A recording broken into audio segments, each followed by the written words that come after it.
Assalamualaikum warahmatullahi wabarakatuh. Perkenalkan, saya Suci Maulia, mahasiswa Ilmu Komunikasi Universitas Muhammadiyah Yogyakarta, peserta mata kuliah Sosiologi Komunikasi. Nah, pada video kali ini saya akan sedikit menjelaskan tentang identitas, media dan masyarakat, halayak dan popular culture dan subculture.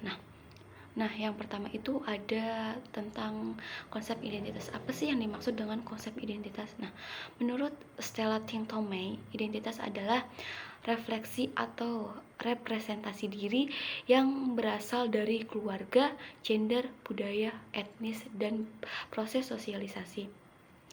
Identitas pada dasarnya itu terkait dengan pemahaman tentang siapa kita dan bagaimana orang lain melihat kita. Nah, identitas saya itu kan orang Subang. Karena saya orang Subang, banyak orang yang bilang, Subang tuh di mananya ya, katanya gitu kan. Terus kalau ketika saya jawab, itu loh Subang tuh yang dekatnya Bandung, itu mereka baru tahu, oh Subang tuh dekatnya Bandung ya gitu. Jadi mereka tuh tidak tahu tentang tentang Subang, tapi mereka tahu tentang Bandung. Nah, terus juga kayak ada orang yang tahu tentang Subang tuh, mereka nanya, Subangnya tuh di mananya ya, katanya gitu kan. Terus saya jawab, itu loh Subangnya Subang Utara. Oh itu ya, yang deket Pantura, yang bahasanya ngapak gitu kan sehari-harinya.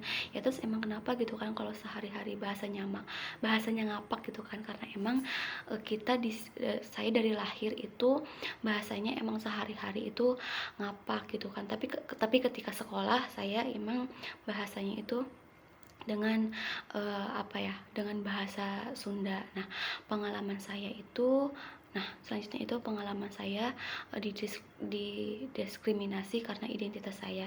Nah, karena dulu saya hitam, pernah didiskriminasi. Sampai sekarang juga saya juga dibilang gendut karena melihat teman-teman saya yang kurus-kurus. Jadi saya itu didiskriminasi karena itu. Terus saya itu berbeda dari teman-teman yang lainnya, nggak sesuai sama standar apa yang ada. Nah, gimana sih media mengkonstruksi tentang identitas?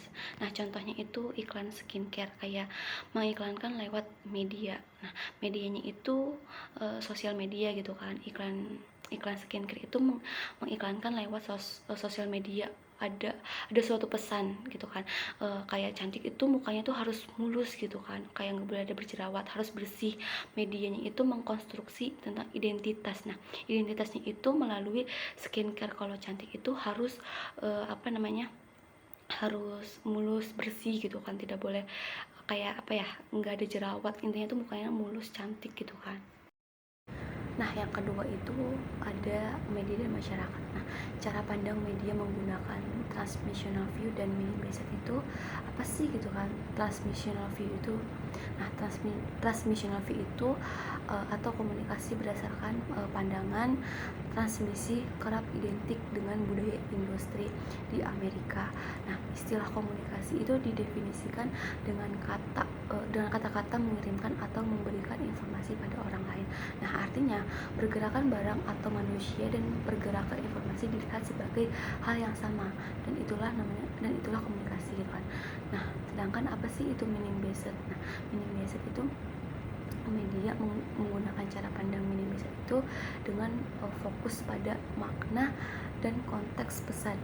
Nah, ini melibatkan pemilihan kata, gambar, atau elemen lainnya untuk menyampaikan pesan yang lebih mendalam dan bermakna, bukan hanya informasi faktual. Pendekatan ini dapat meningkatkan pemahaman dan resonansi audiens terhadap konten media. Nah, contoh pandang media menggunakan transmissional view dan meaning based. Nah, transmissional view itu contohnya itu film yang menyentuh gitu kan. Ya udah gitu kan. Transmissional view itu dalam film itu transmissional view itu film yang menyentuh itu bagus gitu kan. Ya udah ceritanya bagus. Nah, sedangkan meaning based itu lebih ke filmnya itu apa sih makna dari film itu, apa sih nilai-nilai pesan yang terkandung dalam film itu, kayak kenapa film itu tuh bisa menyentuh gitu kan. Jadi kayak film itu apa sih gitu kan, nilai-nilai yang terkandungnya, pesan apa sih dalam film itu. yang ketiga itu ada halayak dalam media. Nah, apa sih yang dimaksud dengan kajian halayak? Nah, kajian halayak adalah suatu penelitian atau analisis yang dilakukan untuk memahami karakteristik, perilaku, dan preferensi dari sekelompok orang atau audiens tertentu yang menjadi fokus penelitian. Nah, tujuan kajian halayak adalah untuk mendapatkan wawasan yang lebih dalam tentang kebutuhan, keinginan, dan respon halayak terhadap suatu produk, layanan, atau pesan. Ini dapat melibatkan metode penelitian seperti survei, wawancara, observasi, atau analisis data demografis untuk merinci profil halayak tersebut. Yang kedua ini apa sih yang dimaksud dengan teori halayak itu? Nah, teori halayak itu merujuk pada rangkaian konsep dan prinsip yang dikembangkan untuk menjelaskan dan memahami perilaku, preferensi, dan respon halayak terhadap pesan, produk, atau layanan. Nah, teori ini biasanya itu mencakup pemahaman tentang bagaimana halayak memproses informasi, membentuk sikap, dan mengambil keputusan. Nah, dalam bidang ini dalam bidang komunikasi, pemasaran, dan media, teori halayak membantu membimbing strategi dan pendekatan yang lebih efektif dalam berinteraksi dengan audiens tertentu. Nah, yang terakhir itu ada popular culture. Apa itu popular culture? Nah, popular culture itu budaya populer atau juga disebut dengan budaya pop atau kultur populer gitu kan, kumpulan ide-ide, sudut pandang, tingkah laku, representasi visual, dan fenomena lain yang telah dipilih secara informal dalam arus utama masyarakat, terutama dalam budaya barat gitu kan. Istilah budaya culture atau praktik-praktik sosial yang bisa menyenangkan orang dan disukai oleh banyak orang. Nah, contohnya itu Korean Wave atau juga disebut dengan demam Korea. Nah, demam Korea ini merupakan salah satu contoh dari pop culture. Ada banyak sekali komponen-komponen budaya populer Korea ini memiliki pengaruh yang cukup besar pada negara-negara Asia, tak terkecuali negara kita di Indonesia. Nah, di Indonesia ini penyebaran budaya nasional yang bersifat populer Korea atau bermula dari penayangan beberapa drama Korea pada awal tahun 2000-an. Nah, yang kedua itu ada K-pop atau juga disebut dengan Korean pop.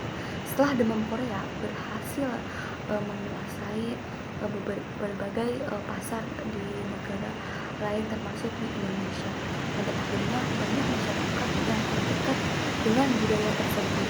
Nah, Korea pun kemudian mulai mengembangkan penciptaan musik Korea yang saat ini dikenal dengan Korean pop atau musik pop Korea gitu kan, disingkat dengan K-pop gitu kan.